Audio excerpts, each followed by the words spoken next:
अस्सलाम वालेकुम everyone, I hope you are doing well. आज की story the yellow wallpaper written by Charles Perkins Gilman. इस story का हम इंट्रोडक्शन देखेंगे, ऑथर का इंट्रोडक्शन देखेंगे, setting, title, significance, character, themes, symbols, plot and summary. इस स्टोरी की फुल समरी आपके साथ शेयर की जाएगी। अगर आप चाहें तो इसके नोट्स भी बना सकते हैं। सबसे पहले आप इस चैनल को सब्सक्राइब कर दें ताकि हर आने वाली स्टोरी आप तक पहुँचती रहे। तो चलिए टाइम वेस्ट किए बगैर स्टोरी स्टार्ट करते हैं। सबसे पहले हम राइटर का इंट्रोडक्शन देखेंगे। चार्ल्स पिर्किंस गिलमैन 1860 में पैदा हुई, 1935 में इनकी डेथ हुई थी।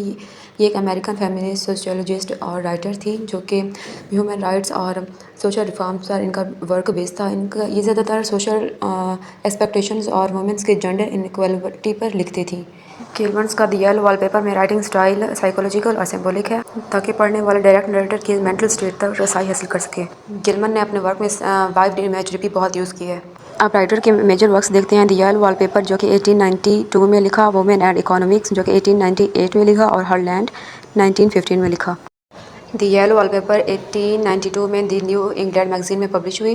ये स्टोरी एक सेमी ऑटोबायोग्राफिकल शॉर्ट स्टोरी है। इसका मतलब ये है कि आधी स्टोरी फिक्शनल पर बेस होती है और आधी रियलिटी पर बेस होती है। मीन्स कि इसमें सारा कुछ रियल नहीं होता, आधा रियल और आधा फिक्शनल होता है। ये स्टोरी एक औरत के बारे में है जो कि पोस्टमार्टम डिप्रेशन का शिकार है, जो कि उसका हस्बैंड जो डॉक्टर्स के कहने पर उसे एक रूम में बंद कर देता है। इसकी नरेशन ये है कि ये story first person unnamed narrator के थ्रू सुनाई जा रही है। इसके जॉनरा में Gothic fiction, psychological horror, feminist literature और शॉर्ट स्टोरी है। इस स्टोरी की सेटिंग कॉलोनियल मैंशन है जो कि उसका हस्बैंड जॉन समर के लिए रेंट पे लेता है। नरेटर का रूम टॉप फ्लोर पे होता है जहाँ पर उसे एक कमरे में बंद कर दिया जाता है। उसे क्यों बंद किया जाता है उसमें इसकी रीज़न आगे पता चलेगी।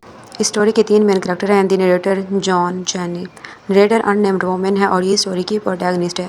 प्रोटैगनिस्ट मीन स्टोरी इसके इर्द गिर्द घूमती है। ये एक सेंट्रल कैरेक्टर है स्टोरी का। अननेम्ड वुमेन नरेटर जो कि पोस्टमार्टम डिप्रेशन का शिकार है। ये एक ऐसी बीमारी है जो बेबी बर्थ के दौरान होती है।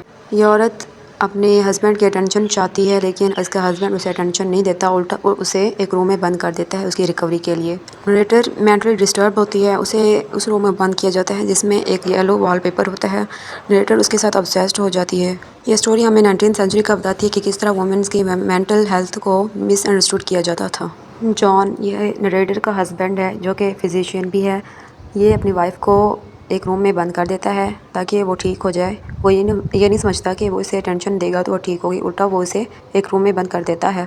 इवन कि उसे बच्चे को संभालने और कोई भी किसी भी काम करने से मना कर देता है। उसे लिखना पढ़ना से भी रोका जाता है। वो ये सब कुछ डॉक्टर्स के मशवरे पे करता है। जॉन पैट्रियार्कल माइंडसेट को रिप्रेजेंट करता है। पैट्रियार्कल सोसाइटी वो होती है जहाँ पर मेल डोमिनेंट होते हैं। इवन कि वुमेन के लिए फैसले भी खुद करते हैं। वुमेन को कोई हक नहीं होता अपना फैसला सुनाने का। थर्ड कैरेक्टर जेनी है जो कि जॉन की सिस्टर है और नरेटर की सिस्टर इन लॉ है। ये जॉन और नरेटर के न्यू बॉर्न बेबी को और घर को संभालने में मदद करती है। Jennie obedient, domestic, devote to her brother's belief, 19th century के औरत के कैरेक्टर्स को रिप्रेजेंट करती है। द येलो वॉलपेपर स्टोरी के main theme mental illness and misdiagnosis, gender roles and patriarchy, isolation and empowerment, freedom and identity, appearance वेस्ट reality. Story के main symbols the yellow wallpaper, women in the wallpaper, the nursery. And इसका title significance भी दिया गया है, आप यहाँ से देख सकते हैं। टाइटल सिग्निफिकेंस हर स्टोरी का बहुत इंपॉर्टेंट होता है। तो चलिए समरी स्टार्ट करते हैं। स्टोरी एक ऐसी औरत से शुरू होती है जो कि पोस्टमार्टम डिप्रेशन का शिकार है। ये एक ऐसी सिचुएशन होती है जो एक वुमेन को बेबी जन्म करने के बाद होती है। उसका हस्बैंड जॉन एक फिजिशियन होता है। वो समर वेकेशंस के लिए कॉलोनियल मैंशन रेंट पे लेता है जो कि एक बहुत बड़ा हाउस होता है। कॉलोनियल मैंशन के मैनी बहुत पुराना एंसेस्ट्रल हाउस भी कह सकते हैं, ताकि वो यहाँ पे आके नरेटर अननेम्ड वुमेन रिकवर हो सके। जॉन को यकीन होता है कि कंप्लीट रेस्ट उसके लिए बेस्ट है। जॉन अपनी बीवी को पढ़ने लिखने और ज़हनी दबाव वाले कामों से मना कर देता है। इवन कि उसे घर की और न्यू बॉर्न बेबी की देखभाल भी नहीं करने देता, उसे उससे दूर रखा जाता है। उस कॉलोनियल मैंशन में नरेटर का हाउस टॉप फ्लोर पे होता है। उस रूम में एक येलो वॉलपेपर होता है जो कि नरेटर को पसंद नहीं होता। वो जॉन को कहती है कि इसे बदला जाए लेकिन जॉन इनकार कर देता है, उल्टा वो उसके ऊपर इस बात पे मजाक उड़ाता है। पहले तो नरेटर येलो वॉलपेपर को डिसलाइक करती है लेकिन जैसे जैसे हफ्ते गुजरते जाते हैं वो उस वॉलपेपर के साथ ऑब्सेस्ड हो जाती है। 2 हफ्ते गुजरने के बाद वो जॉन को बताती है कि वो अब ठीक है। जॉन के सामने अपनी हेल्थ को इम्प्रूव शो करती है लेकिन जॉन मना कर देता है। वो कहता है मज़ीद आपकी सेहत को बेहतर होने की ज़रूरत है। उस औरत के पास एक डायरी होती है जो कि उसे लिखने पढ़ने से मना कर दिया जाता है, लेकिन वो चुपके से वो डायरी अपने पास रखती है। जब उसे महसूस होता है कि कोई आ रहा है तो वो जल्दी से डायरी को छुपा देती है। इस रूम में जो कुछ भी उसके साथ होता है वो धीरे धीरे करके छुप छुप के उस डायरी में लिखती रहती है।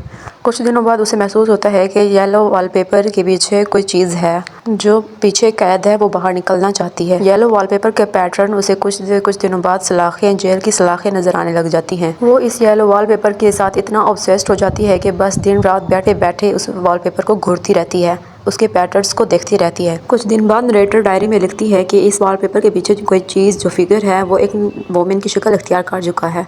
एक रात वो अपने हस्बैंड जॉन को कहती है कि वो यहाँ पर बेहतर फील नहीं कर रही, उसे यहाँ से जाना चाहिए, लेकिन जॉन इनकार कर देता है। अब नरेटर दोबारा उसी रूम में रहने लगती है। वो अब जॉन और जैनी से डरी डरी सी रहती है। जैनी नरेटर की सिस्टर इन लॉ है जो उसके घर की और उसके बच्चे की देखभाल करती है। अब नरेटर महसूस करती है कि इस येलो वॉलपेपर की स्मेल पूरे घर में फैल चुकी है। कुछ दिन तक नरेटर महसूस करती है कि जो वॉलपेपर के पीछे फिगर है, कोई चीज़, वोमेन है, वो बाहर निकलने की कोशिश कर रही है। वो इन सलाखों से बाहर निकलना चाहती है, आज़ादी चाहती है। वो इन सलाखों को तोड़ने की कोशिश कर रही है। वो इस कैद से निकलना चाहती है। एक शाम नरेटर क्या करती है, वो चाहती है कि वॉलपेपर के पीछे कैद औरत को निकाले। नरेटर उस औरत की मदद करना चाहती है। एक दिन जब जॉन घर नहीं होता तो नरेटर अपने रूम को बंद करके, लॉक करके, कीज उसकी विंडो से बाहर फेंक देती है और येलो वॉलपेपर को अपने पंजों से, हाथों से उधारने यानी कि चीरने लग जाती है। इतना कोशिश करने के बावजूद भी वो वॉलपेपर को छील नहीं सकती। इस रूम में उसका डिप्रेशन कम होने की वजह और ज्यादा बढ़ जाता है। वो वॉलपेपर के पैटर्न्स को फॉलो करते हुए रेंगने लगती है। जब उसका हस्बैंड जॉन कमरे का दरवाज़ा तोड़ के अंदर दाखिल होता है तो वो देखता है कि उसकी बीवी नरेटर कमरे में रेंग रही है। वो ये सब देख के बेहोश हो जाता है। नरेटर हंसने लग जाती है और रेंगना जारी रखती है। जॉन की बॉडी उसका रास्ता रोक रही होती है, लेकिन वो उसकी बॉडी के ऊपर से रेंग के चली जाती है। तो उस वॉलपेपर के पीछे जो औरत थी वो कोई और नहीं, वो नरेटर थी। वो खुद को इस कमरे में और इस वॉलपेपर के पीछे कैद हुआ महसूस करती थी। तो बेसिकली चार्लेट पिर्किंस गिलमन ने ये वर्क इसलिए लिखा क्योंकि वो खुद भी डिप्रेशन फेस कर चुकी थी और वुमेन्स के साथ ऐसा सलूक करने वालों के खिलाफ एहतजाज करने के लिए उन्होंने ये वर्क लिखा और डॉक्टर्स को ये बताया कि डिप्रेस्ड पेशेंट्स को का ट्रीटमेंट इस तरह नहीं किया जाता। उसे तन्हाई में रखने की बजाय उसे डिफरेंट एक्टिविटीज़ में मसरूफ़ होना चाहिए। तो ये स्टोरी यहाँ पर ख़त्म होती है। आई होप आपको समझ आई होगी। अगर अभी तक आपने चैनल को सब्सक्राइब नहीं किया तो कर दें। इस वीडियो को शेयर करें और कमेंट में बताएं कि आपको कैसी लगी और नेक्स्ट आपको कौन सी वीडियो चाहिए।